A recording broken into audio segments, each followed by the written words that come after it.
bunch of noise. So the basis of all gifts is love. Say love. So that really, to me, qualifies anybody and everybody from using gifts.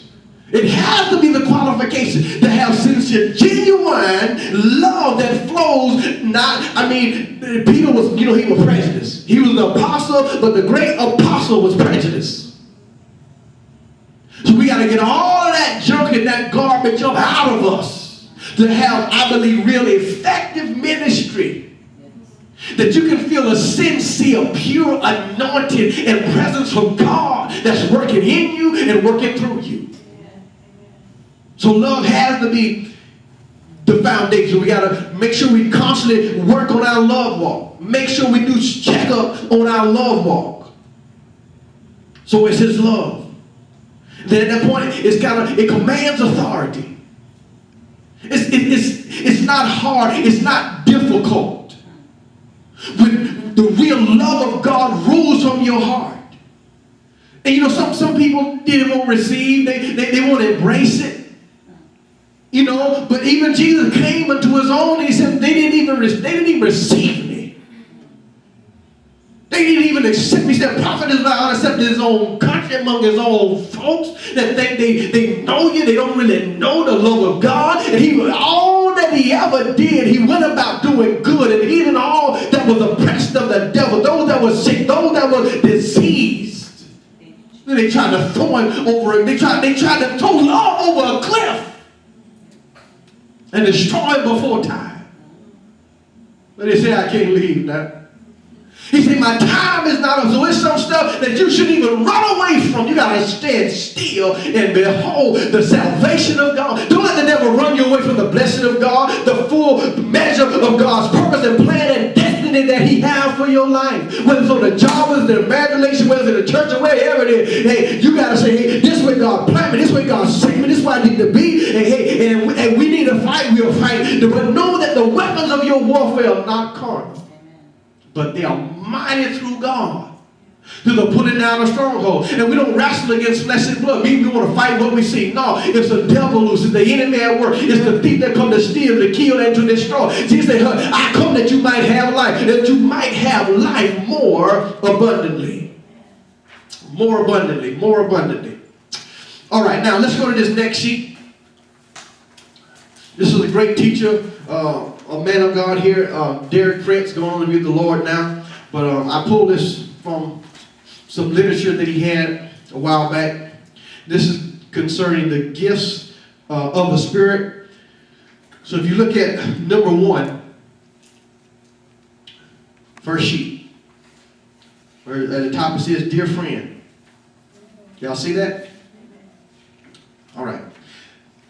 That's where we're starting now. Drop down to where it says 9 supernatural gifts. You see that? Everybody see it. Right there in the middle of the page. Yeah. 9 supernatural gifts. Should be in kind of bold letters. I want to make sure you're with me. Are you with me?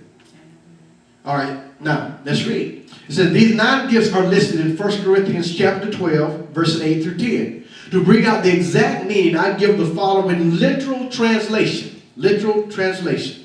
It says, a word of wisdom. That's number 1. Remember he said it was 9, right? 9 gifts. So remember, 9 gifts. 9. In 1 Corinthians 12. It says a word of wisdom. Number 2, a word of knowledge. Number 3, faith. Number 4, gifts of healings. See the S on the end. Number 5, workings of miracles. See the S. Or be literal powers. Comes through the Holy Spirit. They like power gifts. Number 6, prophecy. Number 7, discerning of spirits. See the S's? I mean, there's more than one. 8, the kinds of tongues. Or different kinds of tongues, the various. Number 9, interpretation of tongues. All right, let's continue to read. All these gifts are manifestations. The Holy Spirit himself is invisible, but they manifest because of the Holy Spirit that's living on the inside of us. But through these gifts, he manifests himself He impacts our senses in ways that we can see or hear or feel. All of them are for the profit of all. So we should have respect of persons. If somebody did you just dirt wrong, and you found they was in the hospital, love ought to move you to say, you know what, you did me dirt wrong. But I'm here to pray your healing. I'm here to make sure that you say, even if you die, do you know Jesus? I love you enough that I don't want you to go to hell. So, he said, they're the prophet for all. Through them, Christians can minister to one another. They all serve some practical purpose. They are tools, not toys. So, we don't prostitute the gifts of God. We don't play games around with them. You just be speaking and telling folks stuff because they feel good. No. That's where the danger is. When we abuse the gifts, we manipulate, we try to dominate, we try to control folk through gifts. And the Lord said, especially prophecy. I'm like, man, they done jacked up prophecy so much to where, boy, people going, they running out the church. Where me find the nearest psychic? Because the prophet really spoke. And God said, it's going to come to pass. And in some prophecies, we play a part in them coming to pass. We think just because God said it's going to happen. And some things will just happen. But if we get out of alignment and out of the path of righteousness and holiness and integrity in our lives, it ain't that the prophecy moved. We moved. That's right. We got off the road. The prophecy is still moving down that same line of holiness and that straight street. It's still going down that road. It is